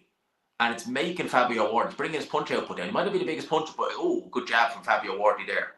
But he takes a jab in retaliation from Justis Huni. It's getting interesting now. Good body shot goes in from Justis Huni. Bear in mind, this is Matchroom versus Queensbury. And the footwork is on point. You can see the footwork is definitely on point from Justis Huni. Oh, short left hook up close, lands again on Fabio Wardley. Defense needs to be improved. They really need to improve Fabio Wardley's defense because he's getting hit with shots. They're well thrown shots. Massive left hook, yeah. They're getting thrown very well and very accurate. And it's really good stuff here from Justis Huni. Little body shot from Justis Huni goes in again. Oh, what are we doing here? Up again the ropes, Justis Huni with 55 seconds to go. Good body shot from Fabio Wardley. Uppercut from Fabio Wardley. He hurt him. He hurt him. Look at this, and here we go. That's the Fabio Wardley Express. He's hurt Justis Huni there. Uppercut from, what's going on? Body shot. That's how you force it. Right hand from, he's getting good. He's getting good. Look at that short right hand from Fabio Wardley. The fans are up in their feet. But he needs to be careful because Justis Huni is a good counter puncher. Lands another right hand. He's got a big target in front of him. 25 seconds to go. Body shot from Fabio Wardley. Having some success. Jab again from Fabio Wardley. Needs to bring it. But he takes a jab in retaliation. That was a big jab as well from Justis Huni. But Huni needs to be careful. 10 seconds to go here. Gets Wardley backed up again the ropes and they end up in a clinch. Left hook again. This is getting. Look at that from Justis Huni. That was a good end of the round. He does look gassed, doesn't he? He absolutely does. He literally is already gassed.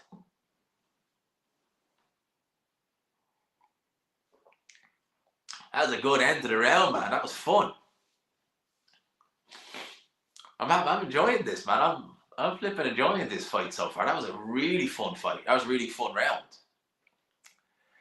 Huni is looking good. He's looking very good. I expected he'd start strong. I thought that all right. Don't cut it. No, definitely not. Let's have a look at the replays. By the way, 230 in the building. If you haven't already, hit the like button. I'd appreciate that. If you're new, hit subscribe as well, please. We're trying to get 25k as quick as we can. Lovely short shots from Justis Huni. Then Wardley just opened up. Look at that. Do I like Coronation? No, I haven't watched it in years, man. Fourth round, and already they're throwing shots. I haven't watched the sub of any kind in decade, probably close to 10 years. I'm probably actually over 10 years. Probably 2010 was the last time I watched it. 2 minutes and 30 seconds to go in round number 3. Body shots from Fabio Wardley. That's the first. Carl Frampton, are you mad? Carl Frampton, man. You give the first 2 rounds to Fabio Wardley and the last round to Huni. What are you on about? Stop it. I don't know what Carl Frampton is watching. So 2:10 to go. And Wardley is already breathing heavy. Takes another jab there as well. Yeah, I don't know what he's watching. I don't know. I don't know what he's watching. More shots go in from Justis Huni. They're much better schooled. Sometimes. I'm gonna lie. Justis Huni. Big body shot from Wardley went in there. These shots, Huni has quick, his hands are quick enough. I think Wardley has the quicker hands, but he's not much slower. And that's causing Wardley some problems. It's good, man. This is fun. It was a really fun fight so far. Let's not forget, he was in the first Fraser-Clark fight. It was just that Clark disguised it a lot better. So he had that background, the amateur, even that experience, being able to disguise it was a big thing. That was a big thing. Another jab he takes there. 1 minute and 10 seconds to go in round number 4. Huni did come to win. You're missing out on the live man. I'm not missing out on anything. We go, Fabio, your defense, man. What the hell? Silly. Some of these shots are silly. That was a bit low, that shot. But some of these shots he's getting hit with are silly. You could see them. You're like, mate, where's your defense? And don't back yourself up to the ropes like that. Because you're going to give him opportunities to just tee off on you. I know you're tired, but there's other ways around it. Oh, another jab from Fabio or from Justis Huni. Some good body work. And Fabio Wardley is invested in the body right here. So that is prime real estate to invest in. But he is looking tired. And he's looking ragged. It's 4 rounds into a 12-rounder. You don't want to get tired now, man. You want to keep going. You definitely want to keep going. You do not want to be getting tired right now. You want to make sure you keep this up and you keep going. Getting tired ain't an option. That just ain't an option. Fabio Wardley is backed up again. 10 seconds to go here in round number 4. Oh, and he misses. If that right hand had landed, that would have been a problem for Justis Huni. But he does get hit with a right hand and he takes it. Takes a nice counter right hand. He takes that well. Round 4 comes to an end. This is getting good, man. Yeah, Frampton's scorecard was bizarre. I'm not surprised, but like, you know, just you gotta call it real. You know, for me, it's a shutout. Wardley can't do this. Don't underestimate his punching power, man. Don't do it. Do it at your peril. Well, look at that. He took a right hand there from Huni as well. You could argue he hasn't won a round yet, completely. But I did say that. I expected Justis Huni to be there early on. I did expect that. I didn't expect that. Ben Davison in the corner. Wonder what advice he's giving him. Unless Huni switches off. Possibly. Could be a long overdue win for Eddie over Frank. Long overdue. As of right now, it's a shutout. You could definitely make that case. You definitely could. I don't know how Frampton gave Huni the first 2 rounds. First round, I could make a case for it, but not the second round. What the hell? But some good jab there. Round 5 is underway, by the way. We're 2 minutes and 45 left in round number 5. And the jab there, but again, he's pulling back with some of these. You don't do that. See what he did there? He just pulled back and backed up, and he ended up getting caught with that shot. He's just not got the talent for that. He's not got the skill set to be able to do that. No, I recommend you do it most of the time anyway. A lot more jabs thrown, but he does look a bit flat-footed. He does, and the funny thing is, I thought that Justis Huni in the dressing room was looking nervous. And he did look nervous, but goddamn, he's really boxing out of his skin in here. Oh! Both guys miss with him. Oh, good combination. Good little combination there by Fabio Wardley, but he gets caught again. The counter punching from Justis Huni is too much for Fabio Wardley. He's not able for it. He can't get around that counter punching, and he misses wildly with an uppercut there. And Wardley with that mouth wide open, he is looking fatigued. He is looking tired there, but that's a good jab to the body. And that's one thing we have to talk about. Oh, but he gets hit. I was going to talk about Fabio Wardley's body shot, but he gets hit with a body shot himself there by Justis Huni. Very sloppy left hook that from Fabio Wardley. He had no technique on it at all. Don't be doing that, backing yourself up to the ropes like that. You're giving him opportunities to land. You're giving him opportunities to hit you. Don't be doing that. Please don't be doing that. Oh, he's getting hit again here. And it is just Justis Huni in control. Oh, but a good body shot, but he takes it. He flipping takes it, man. I'm getting Ken Barlow versus Mike Baldwin vibes. So who's who, though? Who's who? Wardley is being outclassed. You're not wrong. Being completely outclassed in there.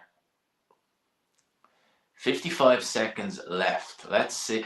He's going to have to do something. He's going to have to change it up somehow. He's missing with these shots. Misses with an uppercut there. You think he's going to get stopped to the body? Let's see, man. Let's see. Oh, look at that. He's getting backed up again, but he's fighting back. He does fight back, though. I will give him that. He is fighting back well. But Justis Huni, I swear to God, man, this is really good performance. Really measured, really mature. Really liking what I'm seeing here from Justis Huni. Really liking it. Well, let's see what else he has. Let's see what Fabio has to offer. He's not really throwing that right hand much. I know he's worried about getting countered, but it comes a point like now where you just kind of got to go for broke, man. You just got to really go for broke and just let it go. Like, he lets a short right hand go there, up close, good body shot. Oh, he takes some more left hooks from Justis Huni. Round 5 comes to an end, man. This is gizzish. This is getting fun here, man. Oh, that's a dejected looking walk from Fabio Wardley, I have to say. Bit of damage on the nose of Justis Huni there. Well, this is getting good, man. 265 still in the building. If you haven't already, do please consider hitting the like button. Do please consider hitting subscribe as well. I'd appreciate that. I'd really, really, really appreciate that if you hit subscribe. Just like take a second. Want to get 25k subs. That's what I want. 25k subs. It's the goal. 25 and then 30 by the end of the year. That's why I'm spending money on a new setup. Just saying. Huni is looking very good. No, it won't be a draw. It won't be a draw. Big up to DJ DQ. Big up my brother. Big up to you, my friend. Every single time, man. Oh, look at that left hook. He's so easy. Oh, he's upright. He's so easy to counter. Round 6 is underway. He's making it very easy here. He really is for Justis Huni. Oh, man. And I think Huni, I've questioned Wardley's gas tank, but I have to say I've questioned Huni's gas tank. He's reading them like a book. Yeah, he does. The way he walked back to the corner, mate, after that 5th round, Fabio, he looked dejected. That was a dejected walk back. And he's not used to getting hit this much. His offense is just, it's great in terms of, limited fighters like Fraser Clark. Okay, Frampton's scorecard is now finally a little bit more accurate, but oh man, some big shots went in there from Justis Huni. See, even if you win this fight, you've shifted some punishment. He's definitely shifted punishment in there as Wardley. So even if you win this fight, you're like, do you really want to another jab. Do you really want to stay at the highest level? He's going to have a sore nose tomorrow, I can tell you that now. Because that nose has taken some jabs and the plenty. Another one, man. He's just got no answer for this offense. Oh. Little combo there. I thought he was, oh, man. Another right hand goes in from Justis. He's taking too many right hands here, man. And then you do wonder again if Miller, that's the Miller curse, man. Literally. Same with AJ. Meant to fight Miller. No, in comes Ruiz. All right, boom, you lost. Miller curse. There you go. If you're fighting around Miller, you better pray he doesn't pull out. Because then you're going to end up potentially losing. And Joshua, it was round 7. Next round is round 7. Minute and 10 to go in the 6th round. Doesn't look good for Wardley at all. Yeah, his speedy jab, as Adam says there, is now looking laboured and slow. As I said, man, he's just got to, I know it's easier said than done, but I would say you just go for broke. You're not going to outbox him. Your jab is getting laboured. You're just going to have to just go and just go in. The weird thing is he did this before in fights when he was getting out jabbed. He just went for broke. He just went in and was like, right, I'm going to sell out. I'm going to see what I can do and I'm going to get you out of there. He should be trying. Oh, another one goes in from Justis Huni and he's enjoying himself in there. He is. He's absolutely enjoying himself in there. He goes again, man. 30 seconds left. Oh, look at that. Right hand goes in again. Man, he is shifting some damage in there. 25 seconds to go in round number 6. What do you say about this? And it's big right hand. That was a big right hand from Justis. I wonder, I thought he hurt him there. That was a huge right hand he landed. I honestly thought Wardley was going to go down from that. That was a huge right hand he landed. Oh man, he's literally a walking punching bag at this point. He needs to find something to pull this out of the bag because we're at the halfway point now going to this round. He needs to do something. Look at this replay. I genuinely thought Wardley was going to go down from this right hand. It might not have landed as clean as I thought. All right, that's not the replay. Was always going to get found out. Look at that. I see his right hand. Boom. Look at that. Eddie Hearn is just smiling. You stuck 20 quid on. Oh, look at that. Look at that. He is loving life there. Look at him. Eddie, Frank. You can just picture Frank with the eyes.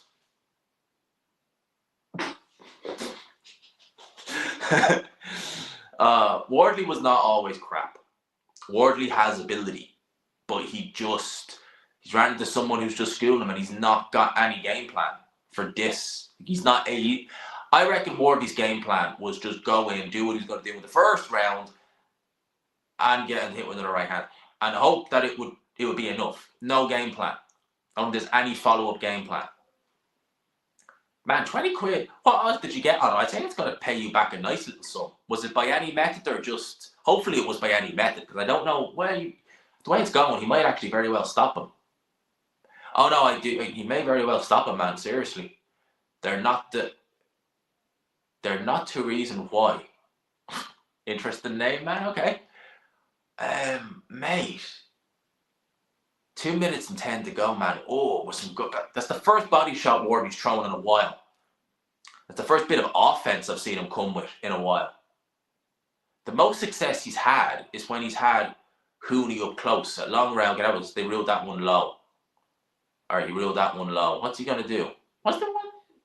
Or is that the gum shield? What's he doing? Oh, it's just Huni's gum shield. Oh, that's weird. He's in control. You would think that it'd be the other way around. All right. It happens, I guess. All right, so they go again. 1 minute and 50 to go in round number 7. There is some damage to the face of Huni, so he has been hit with some shots. And yeah, I think he does have a good chin. He's taken, because again, Justis Huni's not noted as a puncher, but he's a big guy. You don't want to get hit by him. They're not going to tickle those shots. Whoa! Oh! As you say that, Wardley, I don't know, was that a slip? He's not down, but were his feet slipping? Did he stumble, or was that him actually hurt? Because he way backed up to the ropes there. I was like, what? All right, now he's back boxing, but goddamn, I was like, what? Oh, come on. All right, you end up in a clinch. Wardley pushes Huni away. 1 minute and 5 to go here. Man, this is fun, man. I'm enjoying this. All right, 1 minute left in round 7. Fabio, you got to show him. You got to do something. You got to show him something here. Jab to the body, and it's a labor jab as well. Very slow. Misses with the uppercut, blocked by Justis Huni. And I wonder if the power's starting to go as well from Fabio. He's been hit a lot. He's looking fatigued in there. That left hook had no real snap, no real power to it. And then he didn't follow up with a right hand. And that jab is as labored as anything. It's just big right hand from Justis Huni. Oh, another one goes in from Justis Huni. He is putting some meat on those shots. 30 seconds to go in round number 7. Big right hand from Huni again. He can't be taking these shots, man. Look at this. And he has to hold. But sometimes a fight, light puncher feels worse than a hard puncher. That's spot on, man, because, and as well as that, it's worse because the hard puncher will just knock you out. This guy is going to beat you up because you're taking these shot after shot after shot. God knows what kind of effect that's having on Fabio Wardley. Look at his face. There's that blood in his mouth and everything. Oh, look like he, oh, man, oh, God. Yeah, he is having no luck in there, man. Where's my cranberry juice?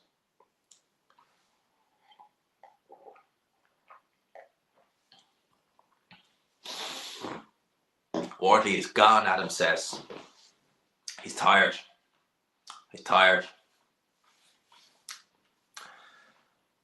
I can't believe it. I can't believe what I'm seeing here. I wonder what they're going to do. Because I think, not now, but in a round or two, if this persists, you have to have a call about saving the fighter for another day. Exactly. That's what I mean, mate. You're saying like a lighter puncher. In some instances like this, you have to make a call and say, should be saving for another day, because getting knocked out by, say he fought Moses Atelma and he did this. Atelma's a good puncher, so you could say, right, fair enough, he's probably going to knock him out. But this is hard to watch at times. This is getting hard to watch. Round 8 is underway. We're getting towards the end, lads. Another jab goes in. He just can't. His guard's too low, for one. Look how low his guard is. And look how basic that guard is from Huni, but it's effective. It's effective. Why is that guard so low? You're not experienced to fight like that. Well, no wonder you're getting hit with so many jabs. Yeah, it takes years off your career, man. I would do this 8th round. I would see how he gets in the 9th round. But if he takes punishment in those rounds, I'd pull him out. And he's taking punishment now. Look at that. I'd pull him out, because it's gonna. Again, he's not gonna leave tonight knocked out cold or anything like that. But he's gonna leave with damage. He's gonna leave with damage. Big damage. 300 in the building, by the way.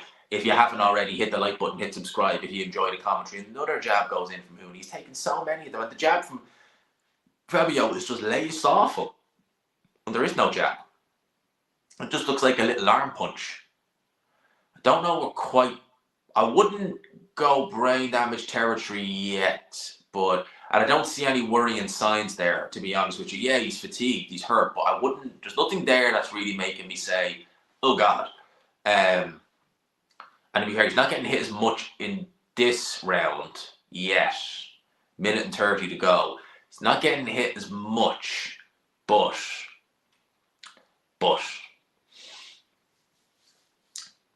yeah, Wardley, he gets out of the way of that attack there, but you get the impression it's only a matter of time. You know he has power, but at some point you just say, right, the power's not going to show. The power's just not going to show. Enough's enough. And as I said, he's not taking a beating in this round. There's a minute left to go. But yeah, I don't know. I don't know if there's much left in that tank. There's a right hand. There's a bit of offense from Fabio Wardley. It's not a big right hand, and he misses with an overhand right there. And Justis Huni misses with his own right. So he's missing a few now. 35 seconds to go. Let's see. It does look like he's taking a round off. He's not pushing the action at all. And even though he's taking the round off, it's not enough to win, I don't think. For Fabio Wardley, I don't think he's won this round. 20 seconds left. He would pull Lee out, though. Yeah, he probably would pull Lee out to win. He'd pull other fighters out. He's a weird one, Ben Davison. But I do think he knows when his fighters had enough. And this has been an easy round, in a sense. He's not taking any punishment. But I don't know if I'd give him that round. I don't think I would. Fury Wilder too. That was a shellacking. This is not as bad as that, but at least Fury could punch a little bit. And Wilder was just atrocious that night. Really? You think it's like Wilder Fury too? Wilder guy hit way more. With way more damage in shots, although saying that, these are flipping damaging him. I wonder what they're saying in the corners. Have a listen.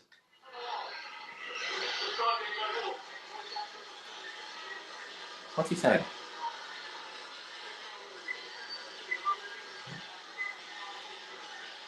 Doesn't look like he's going to pull him out. He's just giving him advice.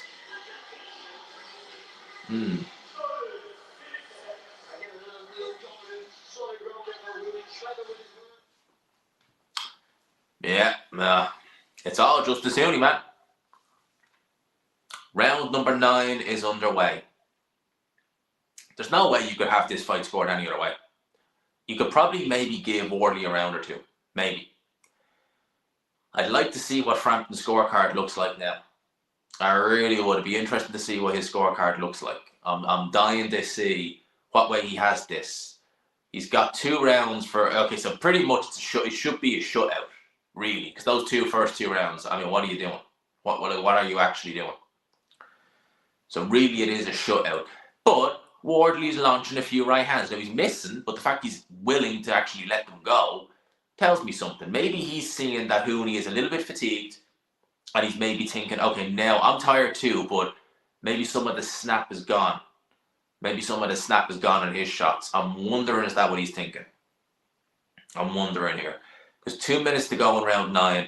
The clock is ticking, my man. You've got to get a move on. Because, listen, you ain't going to win this fight on the scorecard. It ain't going to happen. You're going to need to knock him down. That was a big uppercut, but he just missed there. You're going to need to knock him down a few times in order to get this win. And it ain't going to happen like this. It ain't going to happen like this. Oh, he takes another jab. He is slowing down a little bit, Justis Huni. Like, the punch output is not what it was. So, you know, there you go. He isn't a good heavyweight coach. He trains them like lighter weight fighters. You can't do that. If that is true, then that's a bloody joke, because you can't train a heavyweight the same way you train a middleweight. It's just not going to happen. They're not designed to do that. The body just isn't designed to do that. So if you do that, then that's just, I don't know what to say to you, the trainer. Because I even know that. You'd never get a heavyweight to do the run as quick as a flipping middleweight. You just, or do sprint training and stuff like that. It's just not the way they do it. Oh, he's got a minute to go when he backed Huni, or he backed Wardley up again the ropes. A minute left now. This has been a little bit more aggressive in this round from Fabio Wardley, but not enough to win it. Certainly not. Not enough to make me think he's got it. He throws a right hand there, there's no snap on it. Could argue with, yeah, he looks in survival mode at this stage. He's got literally no. What does he do? What do you do? He's got nothing left, I don't think. But there's some good shots, some interesting shots. Let's see, 30 seconds to go. And he gets a warning for the push. Rightly so. Shouldn't be doing that. Don't push him off. Oh, and he gets countered again. Oh, another right hand goes in. He looks hurt. He looks hurt a bit there. Oh, left hook goes in from Justis Huni. Another dominant round. 10 seconds left in round 9. What do you do if you're Fabio Wardley, man? What do you do, man? It's done. It's finished.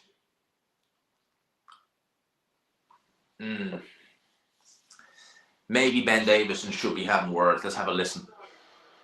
Let's have a listen to what Davison is saying here. Are they thinking of pulling him?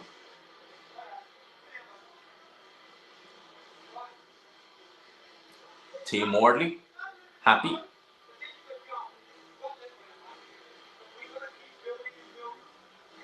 He is getting taken to school. You are completely right. This has been one-sided, man. This has been like, what do you do? I'm assuming, given the fact they haven't pulled to Ben Davison, means that there's nothing happening. They're not going to pull him. It's just going to be a case of, right, let's just see what happens. But this is a, yeah, man, this is an A kicking. Usyk is just Usyk. Yeah, pretty much. Usyk is an anomaly, as you said. He is just Usyk. But for the most part, Wardley gets up off slow off his stool. Round 10, championship rounds. If you're going to win it, you're going to win it now. What the hell? What the hell happened?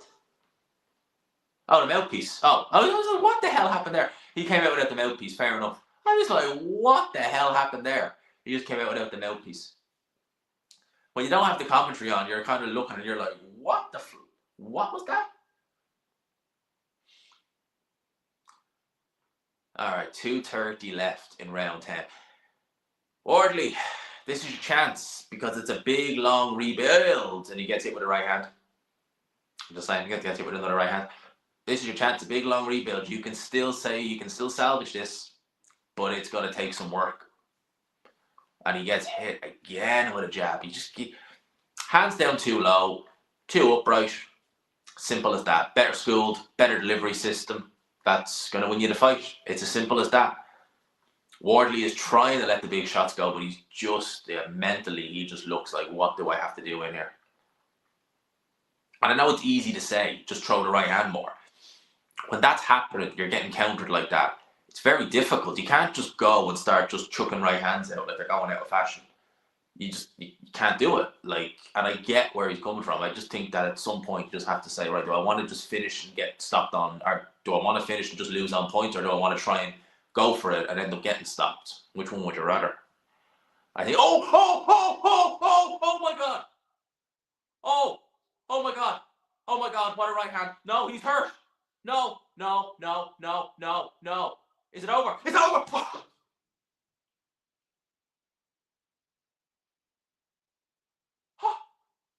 What?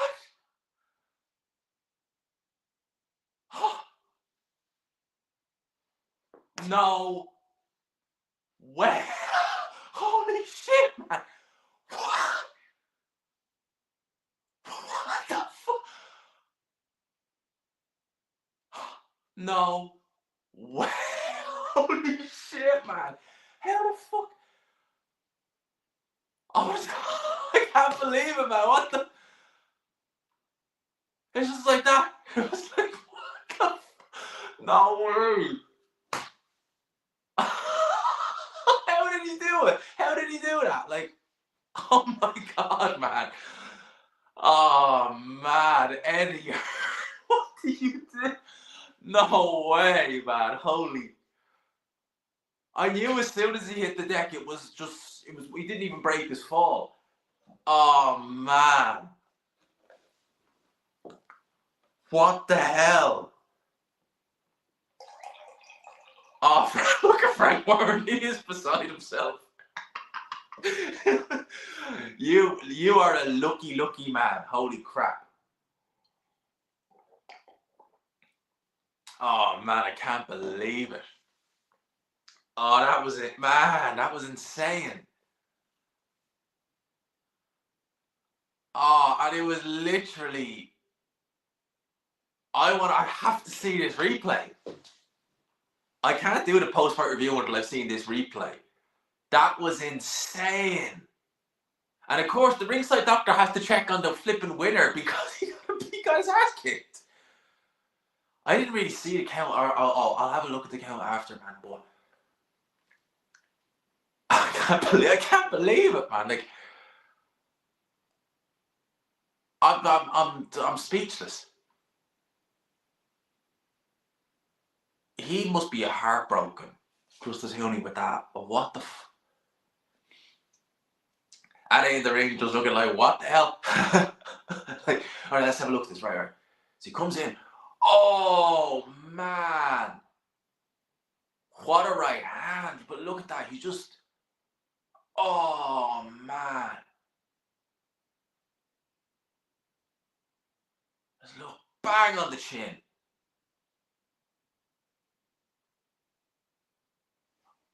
Yeah, and he walked into it, and that adds to it. Let's look at it again. Just he walks in, bang. Oh man.